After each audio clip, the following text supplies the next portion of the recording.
All right, so welcome back to another video. So today's topic, I just wanted to cover the war situation, what is happening right now in the Middle East region.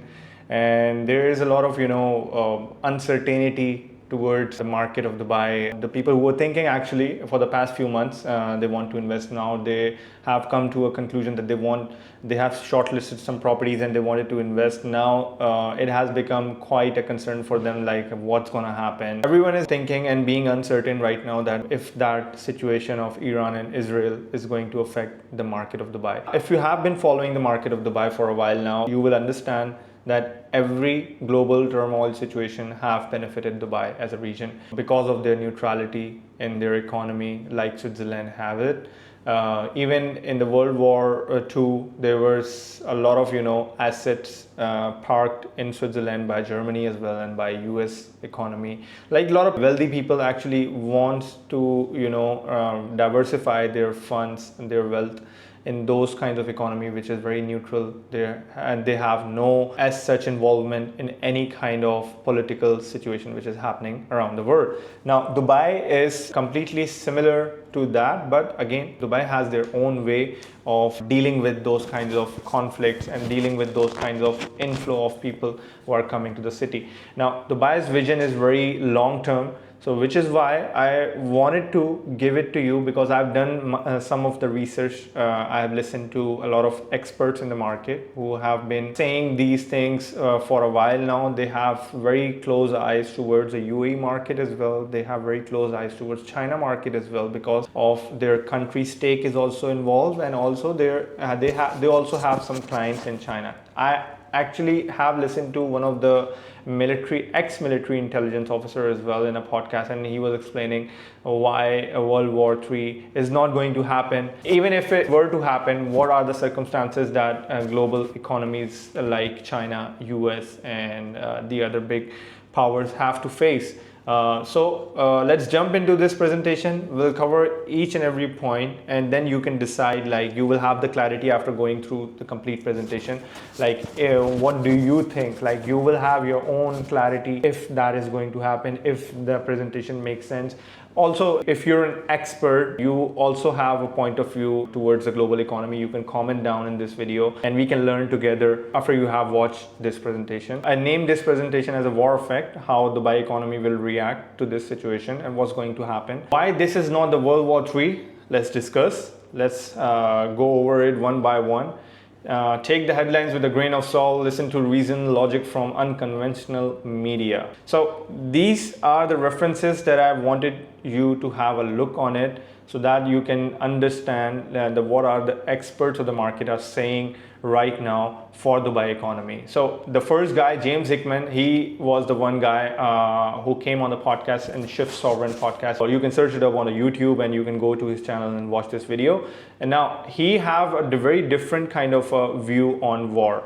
Now, view on global war, I've put it down with each and every expert what they have said in their own reference articles or books or podcasts. So you can listen to them, you can refer to that. So if you can see the pattern, you can pause it up and you can read it carefully. So it will not take that much time. And you can see there is a pattern going on for each and every expert. So Peter Zeihan is also one of the experts who have written the book of The End of the World is Just the Beginning in 2022. Now Ray Dalio, who is the owner of Bridgewater hedge fund company, and he is a billionaire guy who, even if just to have a meeting with Ray Dalio, you need to have at least $4 billion worth. That information is very old. I don't know what's the situation right now, but this is the guy who you will listen to. He have wrote a book, a beautiful book. I read not full, I read only half, but it added so much value to my personal knowledge and insights when you are trying to understand any economy of the world.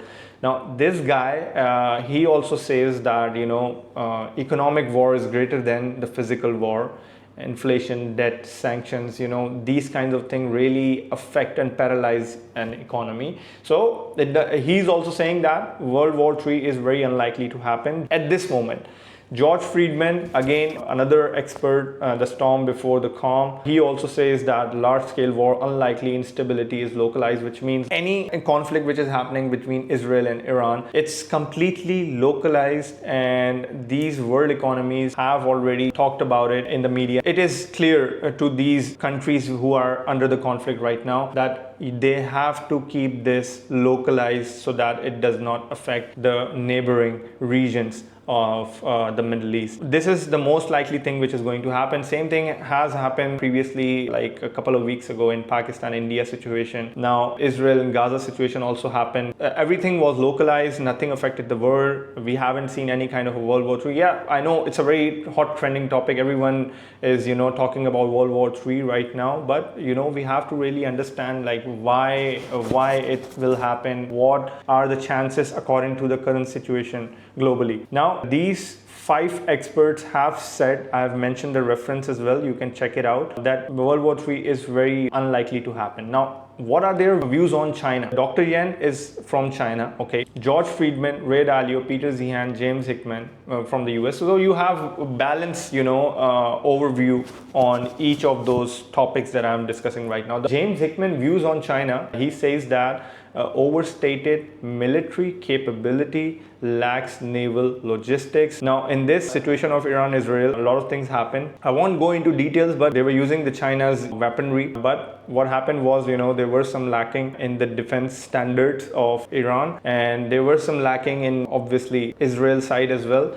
But again, these things tells us that world is not ready for any kind of a big conflict right now. Situation will get even worse if that happens. Peter Zeihan says demographically collapsing, fragile supply chains. He has his own point of view on China. They have a lot of internal conflicts ongoing right now. So it doesn't seem like that they are actually ready for war. What does Ray Dalio says? Ray Dalio says the views on China that declining power, long-term internal stress. So there are some, stresses happening inside China. The one-child policy in China is also affecting a lot. And I will show you the complete factual chart so that you can understand like what is that and why is it not working out for them. And there are some internal stresses as well, economical, political in China as an economy. So which is why Ray Dalio has quoted that declining power, long-term internal stress. Although they control most of the major global trade, US is their one of the big customer. Now, George Friedman said the struggling internally unlikely global threat. Meaning, again, if you see, all of them have different words, all of them have chosen different words, but the pattern is same. Everyone is saying that they are struggling internally because they have their keen eye towards China. They understand, they study, they visit, they go, they do the business. So they really understand. I just don't want to say anything without a reference so that you can understand better. Like, it's not me who is saying this, it's the global experts who understand better than me, or maybe better than the most population around the world. They knows the insights, their knowledge is in the market, in the media. Now, what's their view on Dubai?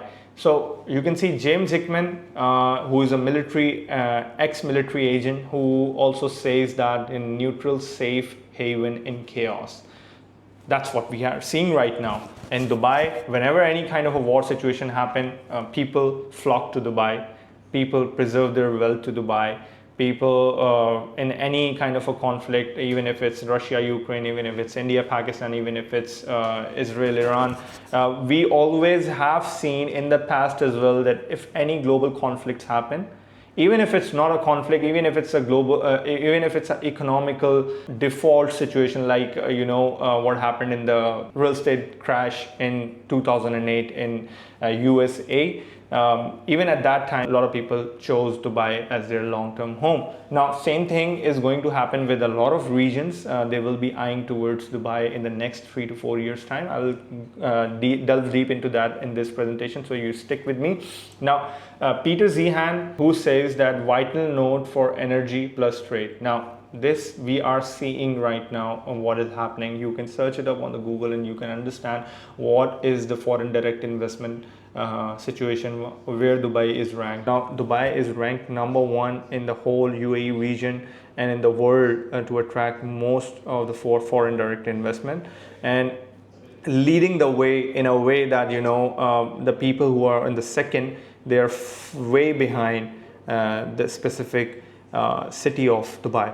Ray Dalio says financial safe zone. Again, like Switzerland, Dubai is also a neutral financial safe zone. George Friedman, strategic balancer, regional anchor, which means right now if anything happens in the region of Dubai, Dubai will be the anchor that where the people will be coming on their boats. Dr. Yen says Gulf as non-threatening power broker. See, so Dubai have always been neutral. They don't involve themselves in any kind of a political situation happening around the world. They have their own goals in place, like what they want to do with the future, what they want to develop inside the city, what kind of ecosystem that they want inside the city. So you can understand, like, all of these experts are saying the same thing in different words. Why Dubai or Gulf benefits? Capital inflows, real estate boom, private wealth refuge. This is happening right now. I have seen myself a lot of investors who have contacted me, even from YouTube, even from my marketing campaigns that I'm running right now. They are those kinds of people that I'm talking to you about, and these people are actually also saying the same thing. Dubai ports, refueling and shipping replace China-centric routes. So now there are a lot of problems happening in those routes of China-centric routes, but Dubai being #1 city in the world, Dubai ports are being used mostly as a replacement option. DIFC as inflation hedge and wealth shelter. So in my previous video when I was at the Emirates Tower, I was explaining the same thing. Like in DIFC right now, the top 10 banks and top 10 lawyer firms are actually based themselves inside DIFC. They haven't chosen any other emirate of UAE, but they have chosen Dubai, the DIFC. Now attracts foreign missions, tech and conflict to neutral finance. Now these things are actually, they are speaking in the pattern. They are trying to make you understand, like Dubai is basically have a neutral standpoint, and it is a wealth shelter, and is also Dubai ports will see a lot of new routes opening, a lot of new people, a lot of new players in the market will be using the port. Now capital inflow, we know by the data, we know by the number, we know by the facts, like what has happened in the Russia-Ukraine situation, what has happened in the Arab Spring back in the days, what has happened even after the COVID situation. Although that was not the conflict, that was a situation that the world population was facing. But what has happened? All of the capital inflows happened in Dubai, and real estate was on the boom. What are the 4 core reasons why Dubai is booming right now? The cost versus benefit. War must serve a clear strategic or economic objective. Today, major wars offer no upside, only massive loss. So even in the past, if you were to see, war situations have never been benefited any of those countries. That was only for a different reason for the few people. Now it has never benefited to anyone, and it has always affected the common people of the city. Proxy containment. Modern powers fight through regional skirmishes, Ukraine, Gaza, and Red Sea, instead of direct conflict. So this is the same thing is happening right now in the region of Middle East and Israel and Iran. Everything is happening with the direct communication. No superpowers are involved in this, and the complete instability is localized. So in Dubai, nothing, we haven't seen anything happen. We haven't seen any slowdown in the market. We haven't seen any kind of a transaction stopping. But there are a lot of people who actually have a very fair plan. They are actually looking for their own safety. There are some very good people who around the world who doesn't have the idea what is actually happening and what is going to happen, which is why they're a little bit stepping back. And I just wanted to assure them through this presentation that you will have some clarity and you can research it out. I will give you some ideas through this presentation. You will research it out and you will clear your intuition, and then you can understand better, like if this is the right time for you to invest or not. Deterrence and escalation control. Precision weapons allow pinpoint strikes without massive collateral damage, reducing unintended escalation. So this is just about the kind of weaponry is being used right now by those global cities. They are using some hypersonic missiles and stuff like that. I don't want to get into the details because our presentation reason to do this presentation is not for that, to understand weapons. Global interdependence, the economies are tied together, especially US-China trade destroying your customer supplier is irrational. So it doesn't make any sense. Like US and China ties through global trade is right now very massive. Because of that, it becomes very irrational that you want to bomb the country who is your biggest customer in the world right now. What is the cost of war? Sheer expense of large-scale conflict. That's a one. Economic, trillions of dollars lost in GDP, debt spikes, inflation, destroyed supply chains. Even if a superpower is fighting with a superpower, even if a superpower fighting with a very mediocre country, if there is any exchange of strikes between each of those economies, there is a loss that you are seeing. Even if the country who is winning, they also have a cost of generating those kinds of nukes, missiles, or whatever it is. There are always trillions of dollars lost in those GDPs, and there is both parties affected. Either the other party is affected through the massive loss of the population, and the other party is affected through the trillions of dollars of loss in GDP, in debt spikes and inflation as well. That also affects the supply chain of the country as well. So it doesn't make any sense right now at this moment. It is not in the interest of these people to do these kinds of big conflict, massive conflicts. Human element. War in 21st century would kill millions, mostly civilians, due to urban warfare infrastructure targeting. We have seen, there are so many videos on Instagram. You can see what I'm trying to explain it to you here. Political standpoint, no Western democracy could survive the public backlash of a massive, unjustified war. That is, we are seeing right now, that is happening with the previous situation that happened in the Middle East. Now, people talk, and it's a digital era in which we are living. Everyone have access to hundreds of content which is being posted by the media. Freedom of speech is there. Everyone is speaking real, and the people who are not speaking real, they are very easily being detected by a lot of smart people around the world. So it's not in the favor of Western democracy to survive the public backlash. Even winning would cripple the victor's economy, alliances, and standing. I have explained this part in the first point.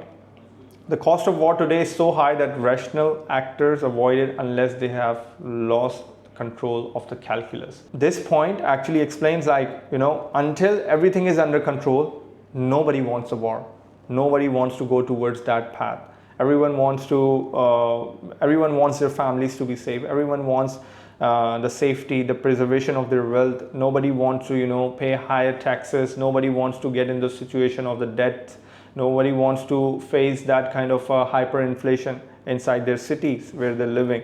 Bottom line, we have to analyze this from a cost-benefit analysis and military intelligence logic. Now, I'm not a military expert, but just to understand, being a human, you have been given a beautiful device, which is your brain. You can just look over the details and you can analyze each and every factor, and you can understand and you can come to a conclusion what is actually happening around the world.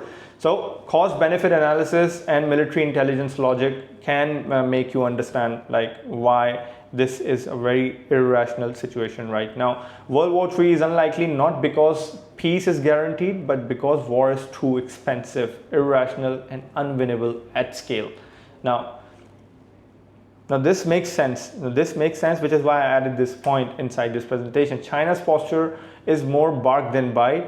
Its real vulnerabilities are demographic, economic, and technological. So you can see China is right now in no situation to do these kinds of to handle these kinds of major conflicts.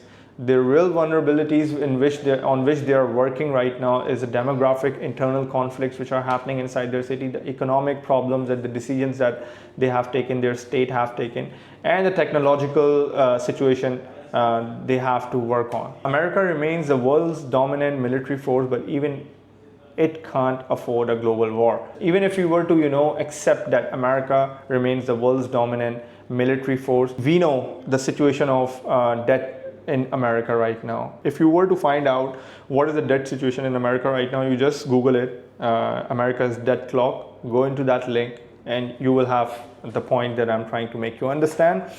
Strategic containment, not conquest, defines 21st century geopolitics. Now, this is another factor that I was listening to a podcast. That guy actually have mentioned this factor, that this is the biggest indicator that shows that China is in no position to go to a super massive world war, some kind of a situation. Now, this is basically a situation of China because of the one-child policy. You can see what kind of ages of the population right now in majority. How many old people are there, how many young people are there. So you can see this is the blue part is the males, and the red part is our females. So you can see there is a lot of people in the majority of 30 to 55 to 60, and there's a huge influx of children as well. Because of this one child policy, this pyramid is upside down, and which they haven't anticipated, I think, or maybe they're dealing with that as well. But again, you can see no economy wants to lose their all young people and their one child. No family wants to lose their one child, one and only child, to a war situation because of the conflict of the country.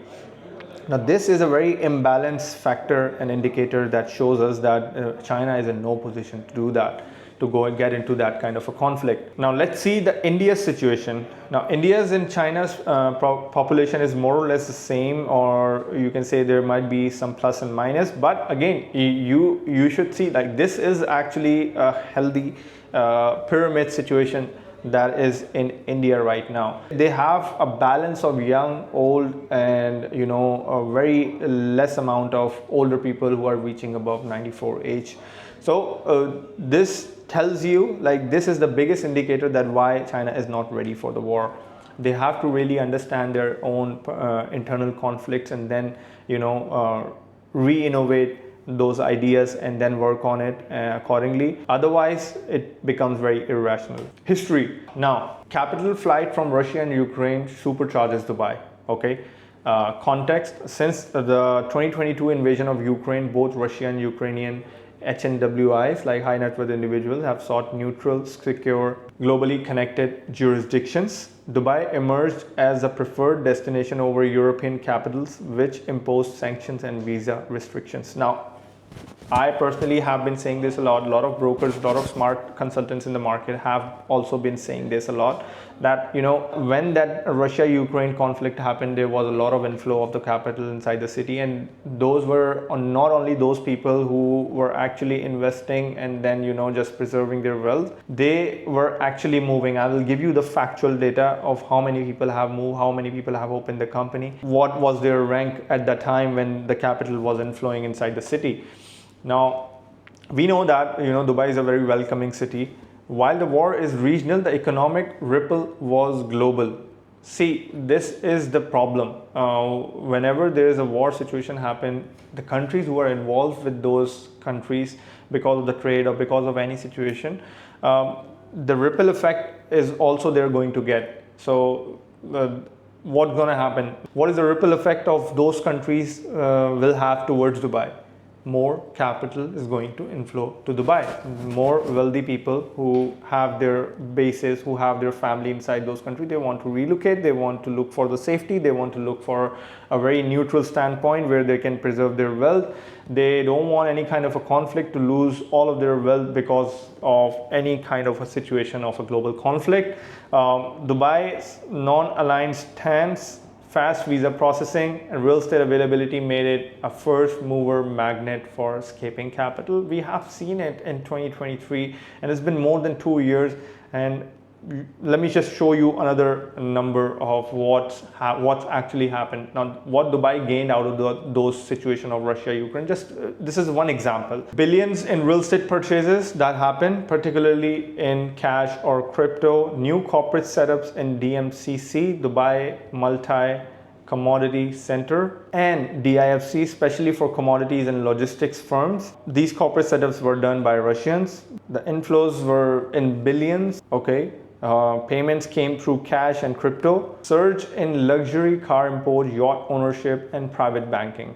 Now, this data is available in the market. You can search it up, you can look it up, and you will have the complete clarity what happened in those years. Same thing is going to happen in this kind of a conflict which is happening right now. Now, this is a Russian inflow. Now, what happened with Ukrainian inflow? What was their response? When they came, they focused more on mid-tier to premium housing, often to protect family wealth. It's because, Russia have a big population. Russia have a very wealthy people. Russia has been around this world for a very, very long time. And those wealthy people can afford some premium luxury properties in Dubai, but not everyone can afford that. But again, there were some people who came from Ukraine as well, and they focused more on according to their own affordability, mid-tier to premium housing, often to protect family wealth. Tech entrepreneurs from Ukraine and engineers relocated for safety, schools, and mobility. Now, I have been seeing this a lot right now compared to previous years that Dubai schools are getting oversubscribed. Now, government is right now heavily investing to create more schools so that they can accommodate to the newer population as well and the future population as well. Now, this is the key stats 2022 to 2024. What happened in those years? Russian buyers ranked among top 3 nationalities for Dubai property sales. This data is out in the market. You can look it up. It's not my words. The data is out in the market and it's real. Every experienced consultant that you will talk to, he will also tell you the same thing. Over 3,000 new Russian-owned firms registered in Dubai free zones. This is big. This is called the capital inflow. It's not just money is coming to that real estate, or money is coming to any kind of a luxury property. This is actually where the money is. If these people are setting up their firms inside the city, that means we are seeing a long-term capital inflow inside the city. There will be more opportunities. There will be more job creation inside the city. DIFC saw an uptick in family offices with Russian or CIS original principles. Now, family offices has been being set up by other regions as well, but at that time, specifically in those 2 years, there were a lot of Russian family offices being set up in DIFC. Strategic continuation. As war lingers and sanctions persist, Dubai remains their de facto financial and lifestyle hub. That is for sure. Ripple effect, wealth from other sanctioned or unstable nation, Iran, Nigeria, Lebanon, follows a similar path. Now, I have dealt with all these 3 nationalities and I have helped them buy a property in Dubai and secure an asset for their families or for their investments as well. They all have different kind of mindset when they're looking towards the property of, but again, varies case to case. Now, this effect always affected Dubai in a positive way. Any kind of a conflict, any kind of a global situation, any kind of an economical problem happen, this has always responded towards Dubai in a positive way. Now, Dubai as a safe haven in chaotic region. Context, regional instability, Iran and Israel tension, Red Sea threats, South Asia volatility, no full-blown war but rising unpredictability. Why it matters? Investors and families seek jurisdictions with high predictability, low risk. Now, this is where I'm focusing on right now.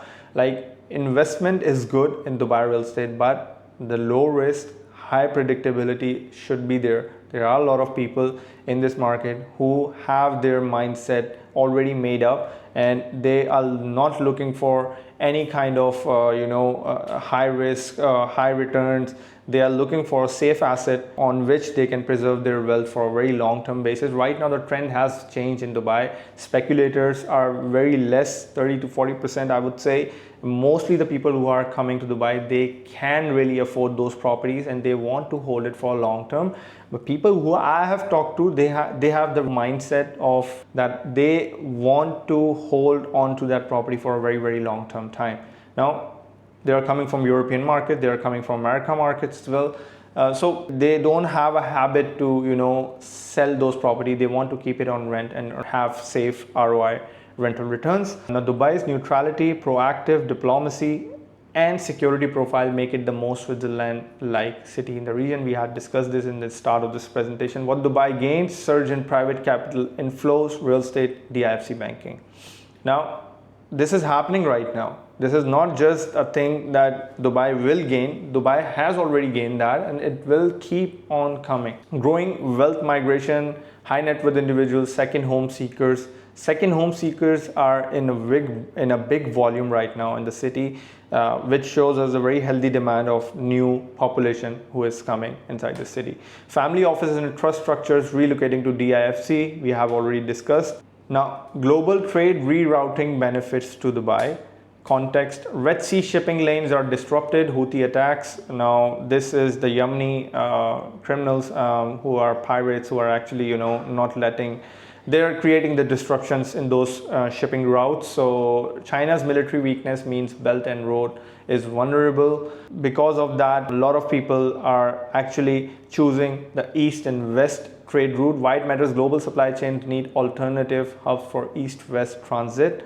Now, UAE ports, Jebel Ali, Dubai logistics corridor become premium. Now, this is what I'm seeing right now in Dubai. Like a lot of people who are setting up their businesses, they are looking for a warehouse inside the city in Jebel Ali free zone, in Jebel Ali industrial zone, and UAE ports are becoming busier by the time. And what Dubai gains: increase in re-export trade, particularly to Africa and South Asia. Now, if any of those people who are using those routes, they have to choose an alternative, safe way to reroute their export through any option, right? It doesn't make any sense that they will stop doing that. They need to choose any kind of an alternative routes, and Dubai is the option right now for them. Expansion of free zones and bonded logistics. Dubai South, a lot of people have asked me, like some of the clients that I've talked to, they have told me this same story, like, Matlu, why Dubai South, why everyone is focused on Dubai South, is just because of the airport. No, it's not just because of the airport. There are so many businesses are being set up in Dubai South. There is a Dubai Traders Market expansion happening. There is a Jebel Ali industrial zone where there is a huge spike in the demand of the warehouses inside the city of Dubai. Now, this demand is basically, those people are actually looking for setups. Some of the people have already set up. They are looking for a market shop or marketplace where they can store their own inventory. So this is creating the demand. This is a very healthy demand, which is why Dubai South is picking up. Now, government also knew that a few years back, and they actually planned for that kind of future. Higher air freight volumes via Emirates. Now, geopolitical fear equals to real estate boom. Of course, in Dubai, this has happened. This is happening. Thesis implies no global war but prolonged uncertainty. This drives Plan B living decisions for global elites. Now, anywhere that has happened, anywhere any kind of problem happened, any kind of situation happened, even if it's economic, even if it's war situation, even if it's a civil war situation or whatever it is, the government is doing, which a lot of people don't agree with, if their businesses are mostly getting affected through the over-regulation in the economy, this always drive them towards the Plan B living decision, for especially for global elites who are doing businesses for a very long time.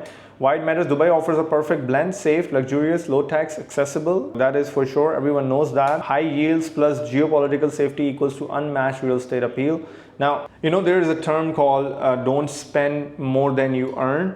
So if the whole population of Dubai is filled with skilled individuals who knows how to create that kind of a capital inflow, who knows how to create an income out of thin air, who are very well educated to understand what are the trends of the market. And so that creates actually a very healthy and longer term future for them to stay inside the city, and that also creates pressure on the rental market as well if those people are newly moving to the city. But most people who are moving to the city, they rent it out the place for 3 to 4 years time, and then on an average they go towards buying their own home through a mortgage once they settle down with their families. Now, what Dubai gains: explosion in luxury sales, Palm Jumeirah, Jumeirah Bay, Dubai Hills. Yeah, of course, there are some other areas as well, but this is the area that I have mentioned because these are the most premium locations right now in Dubai, and they are fully matured. off-plan frenzy driven by Indian, Russian, African, and GCC investor. That is the today's market. Developers expanding into branded residences, investment visa packages. Now, the Golden Visa package was a huge success, and a lot of people are actually using it, and it's increasing year on year. I don't know until when. There will be coming a time that the land will become scarce. There will be coming a time that Dubai will be filled with a lot of residents, like Singapore, like any other country who have given those kinds of investment visa packages. They will stop and they will control it, or they will make so many strict regulations that it will become so hard for a common guy to take a golden visa inside the city. Now, branded residences, we are seeing a lot of jump in branded residences. There is a big trend happening right now. A lot of developers are moving towards that. There is Bentley Mansions also happened in Meydan, and they were Brabus Island is also coming up in Abu Dhabi, and there are other branded residences also coming into the city, which doesn't even make sense. But again, branded residences are seeing a very big spike in this market. Now, Dubai's financial sector benefits from flight to safety. Political risk in US, UK, Europe are making global capital seek neutrality. Now, these people are the people who get contacted from. Fear of sanctions, overregulation, and inflation. I've already said this, that because of these three situations, a lot of people are actually looking for the plan B. And the plan B they get is UAE. Now, why it matters? DIFC plus ADGM offers international grade financial security in neutral setting, more appealing to high net worth individuals than Singapore, Switzerland in current climate. What Dubai gained: growth in wealth management, crypto custody, Islamic finance, new family offices, alternative investment funds, and Sharia compliant portfolios, surge in dollarized wealth flows from emerging markets, Nigeria, Pakistan, Egypt. This is happening right now. Now, tourism, what is happening? What's going to happen in tourism? So Dubai is already a global magnet. Now it's also a fallback for residents of conflict adjacent cities: Beirut, Tel Aviv, Tehran, Kiev. Tourism, the government is preparing for something big for the next 10 years. What's going to happen? They are creating the world's largest airport inside the city in Dubai South. Why it matters: lifestyle plus safety equals to ideal base for digital nomads, global families, retirees. I've talked to 10 people last week. I've met them as well physically and on the Zoom calls as well. Those were all digital nomads planning for their long-term future. Dubai school ecosystem, healthcare, air links makes it unrivaled. What Dubai gains: high growth in premium tourism, extended stays, medical tourists, surge in international school demand.